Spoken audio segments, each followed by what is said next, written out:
के सामने पाला देते हैं कि देखिए कैसे जमीन बचाता है नगेंद्र सिंह, कैसे नगेंद्र सिंह इनकी जमीन बचाता है। वो तो पाला दे रहे हैं, मेरे को रोजाना पाला देते हैं, खबर मिलती है मुझे। लेकिन अगर आपका कोई भाई, आपका कोई रिश्तेदार अगर उनके साथ लगा पड़ा है ना, वो सबसे बड़ा दुश्मन है आपका। तो ये आप सोचो कि हम लोग क्या कर रहे हैं।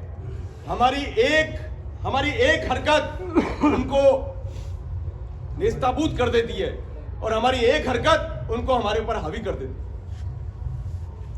तो आप सोचो आप क्या कर रहे हो। मैं तो फिर कह रहा हूं 2013 से आज 2024 हो गए, 11 साल हो गए। 11 साल में नगेंद्र सिंह नहीं बदला, वही नगेंद्र सिंह है और वही उसकी आवाज है और वही उसकी हरकत है, वही उसका कर्म है। मैं तो नहीं बदला। देखो नींदड़गा भी कौन बदला जी नरेंद्र जी। नहीं मैं तो बहुत अच्छी बात है, नहीं बदलेंगे। आज की साथ का मायना आज भी 2013 साल बाद में भी आज भी अटैच है। अरे बहुत अच्छी बात है, आदमी आज भी अटैच है। बहुत अच्छी बात है फूलचंद जी। फूलचंद जी हो ना, बिल्कुल वही बहुत अच्छी बात है फूलचंद जी। लेकिन लड़ाई अधूरे मन से नहीं लड़ी जाती। बीजेपी का गांव हो गया। अटल बिहारी वाजपेयी जी ने क्या कहा था, बीजेपी के लोग हैं ना सब, बीजेपी हमारी माए बाप बन गई। इसका मतलब तो मैं भी आपकी भाषा बोलता हूं। अटल बिहारी वाजपेयी ने क्या कहा, अधूरे मन से कोई खड़ा नहीं हो सकता, अधूरे मन से लड़ाई नहीं लड़ी जा सकती। आप साथ तो हो। आधे लोग तो कहते हैं जमीन सरेंडर, हाँ नहीं कौन करा जो थाके साके उसी भाई माँ के साके हो जाती। अरे लड़ाई लड़नी होती है तो पूरे मन से लड़ी जाती है। हर आदमी को अपना पूरा जोर लगाना आना चाहिए। लेकिन मैं इसलिए कह रहा हूं कि अपनी गिरेबान में हम ही जाग के देखें। मैं भी मेरी गिरेबान में झांक के देखूं कि मैं कहां कमजोर हूं, मैं कहां गलत कर रहा हूं, मेरे मन में कहां पाप आ रहा है, ये मुझे सोचना चाहिए। ऐसे आप सब लोग सोचो कि क्या पूरे मन से लड़ाई लड़ी है हमने अभी तक? पूरे मन से लड़ाई लड़ पाए हम लोग? अरे पूरे मन से लड़ाई लड़ पाते तो 2017 में निर्णय हो जाता। आप क्या बात कर रहे हो आप? 2017 में हमने बहुत बड़ा आंदोलन किया था। 2017 में ही हम जो है करके लिया थे उसी समय।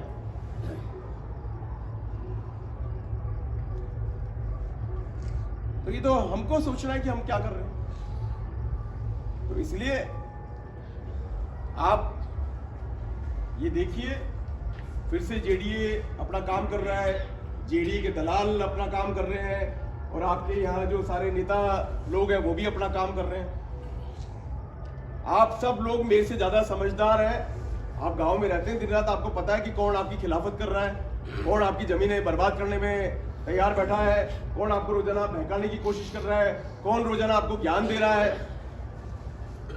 मैं आपको सिर्फ एक बात कहना चाहता हूं कि हम जमीन सरकार को 1 इंच नहीं देंगे। आप सबका मत है जमीन देंगे तो हमारी शर्तों पे देंगे हम।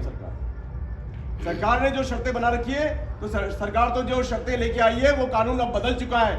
उस कानून से 1 इंच जमीन नहीं दी जाएगी सरकार। या तो सरकार आ जाए वो कानून यहां लागू कर दे कि पुराने कानून से जमीन अवाप्ति निरस्त होती है और नए कानून से अवाप्ति करने की प्रक्रिया हम प्रारंभ करते हैं। तो आ जाओ, तो हम 2 मिनट में सरकार को पार का रास्ता दिखा देंगे। और वो ये कहते हैं कि साहब नहीं, हम तो लेंगे जमीन, तो लेंगे तो हमारी शर्तें पूरी कर दो, हम दे देंगे जमीन, हमको कहां दिक्कत है। हम कोई विकास के विरोधी थोड़ी ना है, हम चाहते हैं कि देश का विकास हो। लेकिन आप सब लोगों के लूट कर, आप लोगों के शोषण के आधार पे वो विकास नहीं हो सकता। अभी दिया कुमारी जी आई थी यहाँ पे, मैंने देखा कि ये जो कौन है टीले पे बसे हुए गुराटी वहां पे जो बस्ती बसी उसके ऊपर उनको कुछ गिफ्ट वगैरह देने आई थी दीपावली के ऊपर। बहुत अच्छी बात है, करना चाहिए, बहुत अच्छा काम है। लेकिन ये भी तो सोचिए कि जो लोग बरसों से यहाँ बसे हुए हैं, आप उनको इसी तरीके से बेघर करने का काम कर रहे हैं। हमारे पास तो हमारी जमीन है, वो तो सरकारी जमीन पे आज वो लोग बैठे हुए हैं। सरकार को उनका बिल्कुल ध्यान रखना चाहिए, उनके लिए पक्के मकान बनाने चाहिए। उनको आप गिफ्ट देने की कहाँ जरूरत है? उनका पक्का मकान बना के दो, उनके वहाँ सुविधाएं करके दो। उनके यहाँ कितनी तरह की गंदगी और बीमारियों का घर हो रहा है वहाँ पे, क्योंकि वहाँ कोई व्यवस्था ही नहीं है, साफ सफाई की कोई व्यवस्था नहीं है, रहने की कोई ढंग की व्यवस्था नहीं है। पूरा उनका पूरी कच्ची बस्ती का उद्धार करना चाहिए सरकार को। लेकिन ये जो लोग बरसों से बसे हुए हैं, उनको आप उसी रास्ते पे लेके जा रहे हो। कि सबको छिन्न भिन्न कर दो, यहाँ से भगा दो, और वो भी इसी तरीके से कहने कहीं जा जाके बच जाए। ये हालात उनकी करना चाह रहे हो, तो ये चीज आपको और हमको समझनी हो। हम लोग समझ भी रहे हैं, हम लोग चाहते भी हैं कि ये भी हमारी जमीनें मुक्त हो जाए, हमारी कॉलोनी के ऊपर कोई आंच नहीं आए, लेकिन हम उसके लिए पूरे मन से लड़ाई नहीं लड़ रहे हैं, पूरे मन से हमारा आंदोलन नहीं हो रहा है। और खुदा ना खास्ता अभी तक वो स्थिति मैंने तो आने नहीं दी आपको। 2017 में आप सबको पता है कि क्या हुआ, जेडीए आया, जेडी ने यहाँ काम चालू कर दिया कि नहीं कर दिया, बताओ आप। मैं तो जेडीए आने के कितने दिन बाद आया, कम से कम 3 या 4 दिन बाद आया, जब वो सड़क पता नहीं कितनी गोपाल जी के यहाँ तक आ चुकी थी, माझीकाड़ा की ढाणी तक, तब मैं आया। तब मैंने कहा कि भाई ये काम रोकना है, तो आपने कहा रोकना है, मैंने रोक दिया काम, और रोकने के बाद आंदोलन चालू हुआ आपके सामने। उसके बाद जो हुआ वो आपके सामने है। 2020 में क्या हुआ, 2020 में भी यही हुआ। 1 जनवरी को वो आए, काम करना उन्होंने चालू कर दिया। हमने फिर आपसे पूछा कि काम रोकना है, आपने कहा हाँ रोकना है। हमने 7 जनवरी को फिर से काम चालू कर दिया, और उसके बाद जो हुआ वो भी आपसे छुपा हुआ नहीं है। आज भी हम तो जेडी को अब यही मैसेज दे रहे हैं कि भाई एम्पावर्ड कमेटी का गठन हो गया है। पिछली सरकार का आदेश था, वो सरकार ये सरकार को भी मानना पड़ेगा। सीधे एम्पावर्ड कमेटी गठन करो और हमारी वार्ता कराओ एम्पावर्ड कमेटी से। कहाँ दिक्कत है, हम बातचीत के लिए तो तैयार ही है ना। लेकिन जेडीए को अब इस जमीन पे पैर रखने का अधिकार नहीं है, क्योंकि जेडीए इस मामले को राज्य सरकार को दे चुका है। ये योजना तब तक यहाँ पे लागू नहीं हो सकती कि जब तक कि सरकार एम्पावर्ड कमेटी के तहत हमारी बातचीत नहीं करा दे, तब तक सरकार इस जेडीए यहाँ पर कोई काम नहीं कर सकता। ये तय है बिल्कुल। तो मैं तो आज आपसे यही पूछने आया हूं कि अब की बार वाली जो लड़ाई है उसमें जेडीए आता है, हम उनको बातचीत करके वो भगा देते हैं एक तरीके से। हम बोलते हैं भी काम मत करो, यहाँ पे तुम ये जो सर्वे कर रहे हो ये गलत कर रहे हो, कोई मतलब ही नहीं है, और वो फिर करके चले जाते हैं। अभी तक उन्होंने इस तरह का माहौल नहीं बनाया कि भी पुलिस को लेके आ जाए, काम चालू कर दे बड़े लेवल के ऊपर, क्योंकि पिछले 2 बार का सबक उनको मिल चुका है कि भी इतना आसान तो नहीं है, नगेंद्र सिंह के रहते हुए कर नहीं पाएंगे। मैं तो आपसे ये पूछने आया हूँ, ये पर्चे तो छपवा लिए कैलाश जी ने, ये पूछने आया हूँ कि जेडीए के आने के बाद लड़ाई लड़नी है या पहले लड़नी है? पहले लड़नी है तो फिर तो जिम्मेदारी आप लोगों की हो जाती है। जिम्मेदारी लेने के लिए तैयार, जिम्मेदारी आप लोगों की हो जाती है, क्योंकि पहले लड़ाई हम पहले लड़ने की तैयारी में है अब की बार। और लड़ाई लड़ने के लिए फिर मैं कह रहा हूँ कि वो हमें कोई लाठी बाटे तो चलानी नहीं है। मेरे रहते तो चलाने दूंगा नहीं आपको, क्योंकि चलाने पड़ेंगे तो पहले मैं चलाऊंगा सबसे पहले, अगर चलाने ही पड़े तो। लेकिन लाठी बाटे नहीं चलाने हैं, हमें हमारी ताकत दिखानी है। तो ताकत दिखाने के लिए तैयार हो क्या आप? देखो दिल से आवाज निकलनी चाहिए, दिल से। हमारी रगों में भारत माता का खून बह रहा है, भारत माँ का इस धरती का खून बह रहा है हमारे हाथों के अंदर, हमारे शरीर के अंदर, और हमारे जमीन के अंदर अभी पानी है। आपकी नींदड़ में पानी खत्म हो गया होगा जमीन के अंदर, लेकिन हमारे जमीन में पानी होना चाहिए। उस जमीन की कसम है आपको, और उस खून का वास्ता है आपको। कहो तो दिल से कहना, 20,000 आदमी चाहिए मुझे यहाँ पर। 22 दिसंबर को 20,000 आदमी इकट्ठे करने हैं आपको।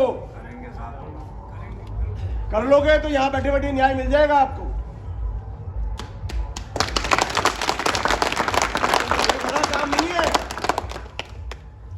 कोई बड़ा काम नहीं है। हम शादी ब्याह में 1,000-2,000 आदमी तो हम वैसे ही इकट्ठे कर लेते हैं। तो ये तो हमारी जमीन का मामला है, हमारी बहन बेटी और माँ से भी बड़ा मामला हो गया एक तरीके से। हमारी मातृभूमि का मामला है, हमारे खून पसीने का मामला है। जिस जमीन पे हमारे पूर्वजों ने खून अपना सींचा, पसीने से इस जमीन को सींचा, उस पसीने और खून का वास्ता है हम लोग।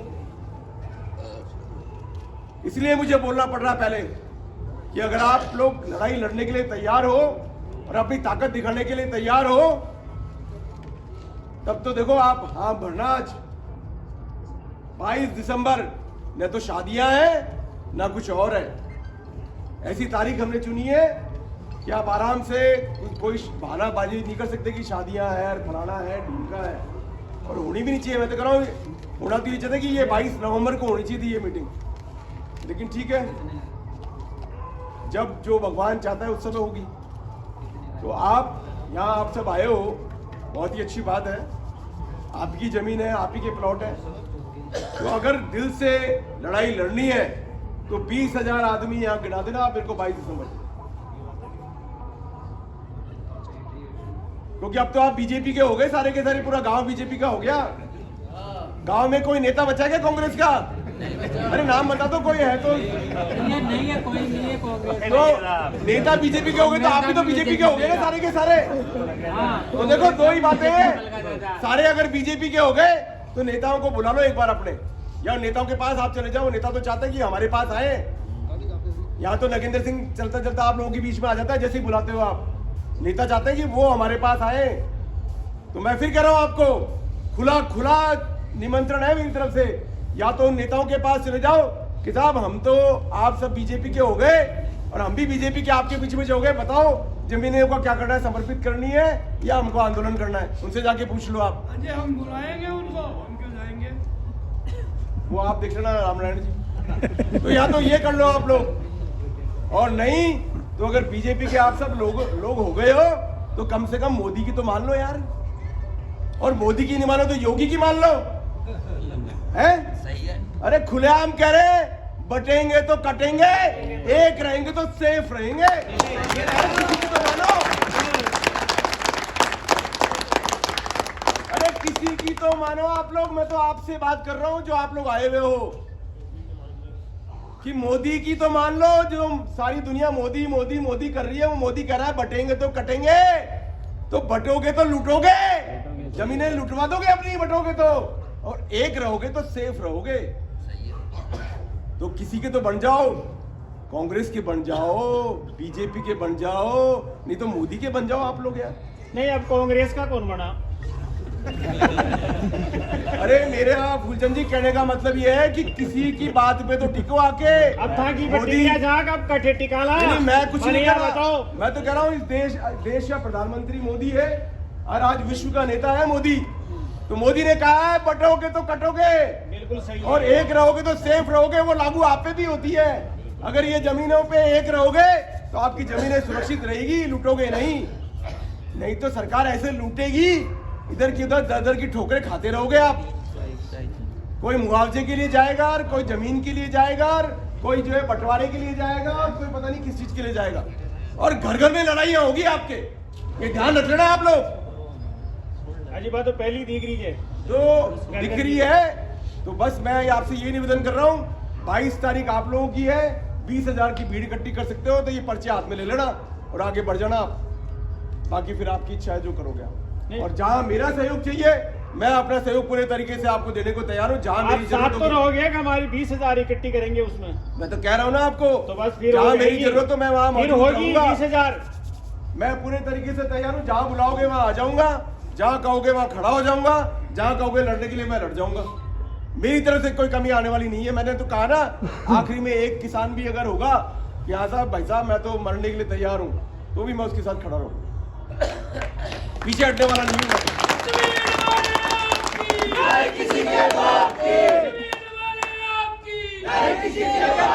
अगर इस जमीन पे हमारे पूर्वजों ने अपना खून पसीना बहाया है और इस जमीन का अगर हमने कोई अन्न खाया है तो उस अन्न की सौगंध है। अगर आप ये चाहते हो कि जमीन सरकार को नहीं देनी है या हमारी शर्तों पे देनी है तो 22 तारीख से आपका शुरुआत हो जाएगी, आप 22 दिसंबर से। और रही बात कॉलोनी वासी, कॉलोनी का नाम मेरे मुंह से नहीं निकलेगा क्योंकि आप भी कहीं ना कहीं के किसान हो भाई, है ना। अगर किसानों की जमीन यहाँ बचेगी तो सब जगह बचेगी। अगर इनके घर बचेंगे तो आपके घर पहले बचेंगे। इसलिए अपने आप को किसान मानो, क्योंकि लड़ाई किसानों की है, लूट किसानों से ही हो रही है। अभी हम रोजाना पेपर में पढ़ रहे हैं कि लैंड पुलिंग एक्ट भाई क्या है लैंड पुलिंग एक्ट? अरे सरकार ने एक कानून बना दिया है देश के अंदर कि किसान की सहमति के बिना जमीन 1 इंच तुम ले नहीं सकते हो। लैंड पुलिंग एक्ट से भी पहले तुमको जब किसान की सहमति लेनी पड़ेगी, और ये लगातार आगे से आगे कर रहे हैं। अब किसान बेचारा अनपढ़ है, समझता है नहीं, और ये जो पलटी मार नेता है जो इधर से उधर पलटी खाते रहते हैं, वो किसान को डुबोने में लगे हुए हैं पूरे तरीके से कि अरे नहीं, ऐसे कर लो, ऐसे कर लो, ऐसे कर लो, तो ये हमारी जमीन है, हम फैसला करेंगे। हमारी जमीन का फैसला कोई दूसरा नहीं करेगा, न तो सरकार करेगी और न कोई दूसरा करेगा। आपकी जमीन का फैसला आप ही लोग करोगे। आज भी मैं कर रहा हूँ, आप लोग बैठे हो। आप लोग जो निर्णय करोगे उस निर्णय पे मैं जा रहा हूँ आगे। मैं आपका अपना निर्णय आप लोगों पे थोप नहीं रहा हूँ। आज तक मैं आपके बीच में रहा, मैंने कहा आप जमीन बचाने की लड़ाई लड़ोगे तो मैं आपके साथ लड़ने के लिए तैयार हूँ। मेरी दूसरी जगह जब मैं जाता हूँ तो मैं ये नहीं कहता हूँ कि हाँ नहीं, ये जमीन तो जाएगी। आपके सामने जो मेरा वचन है वही वचन मैं, आप बाहर किसी से भी बात करवा लेना मेरी कभी भी इस जमीन के बारे में, मैं ये कहता हूं कि जब तक हमारा गांव एक रहेगा तब तक तो जमीन जाएगी नहीं। गांव भी अगर बिखर गया तो मैं क्या कर पाऊंगा भाई। तो इसलिए मेरा आपसे, मेरी तो करबद्ध प्रार्थना ही है, हाथ जोड़ की विनती है, हमारे पूर्वजों की लाज रखो। हमारे अपने वचन जो मुंह से हम कहते हैं ना कि 1 इंच जमीन नहीं देंगे, वो कौन सा नारा है हमारा? मुंशी जी आ गए, मुंशी ये रे दूध मांगोगे खीर देंगे, जमीन मांगोगे तो चीर देंगे। दूध मांगोगे खीर देंगे, जमीन मांगोगे चीर देंगे। चीरने की तो किसी को जरूरत है नहीं। हम तो किसी को थैथारी भी नहीं कह सकते, चीरने की बात तो बहुत दूर है। लेकिन जमीन नहीं देंगे, इस पे ही अड़े रह जाए बस। और आप लोगों को तो खुश होना चाहिए, दिया कुमारी जी को हमने वोट दिया है। कौन है दिया कुमारी जी? उनके पूर्वज जयपुर के मालिक रहे हैं भाई, जयपुर क्या पूरे देश के मालिक रहे हैं ना। हमारा, हम जो करते हैं वो हमारी तरफ से हम अच्छा सोच के ही कर रहे हैं। नगेंद्र सिंह ने कोई कदम आगे बढ़ाया तो नगेंद्र सिंह के मन में ये है कि फायदा नींदड़ के लोगों को होना चाहिए, किसानों को होना चाहिए। यही सोच के मैंने तो कदम बढ़ाया। 2013 से लेकर 2023 का ये जो चुनाव था उससे पहले तो मैंने आपको किसी को वोट डालने के लिए कहा नहीं। पहली बार मैंने कहा कि दिया कुमारी को वोट दे दो। आपको कहा ना, मैंने खुलेआम स्वीकार कर रहा हूं, मैं ये वोट भी दिया है ना, और आपने वोट दिया है, बहुत अच्छी बात है। सद्बुद्धि दी भगवान ने आपको। तो भाई ने आवाज बंद तो बहुत अरे सुन तो यही तो बात है, यही तो आप समझ नहीं पाते हो। हम तो अच्छा सोच के कर रहे हैं, जिन्होंने जिनको पहले दिया उनका क्या हुआ? चलो अपन गिन लेते हैं। दो का हुआ है। सबसे पहले गिन लेते हैं नरपत सिंह राजवी। अजी 15 साल रह गो। अरे रुको आप, 2010 में हुई थी ना आपकी की घोषणा। नरपत सिंह राजवी और विक्रम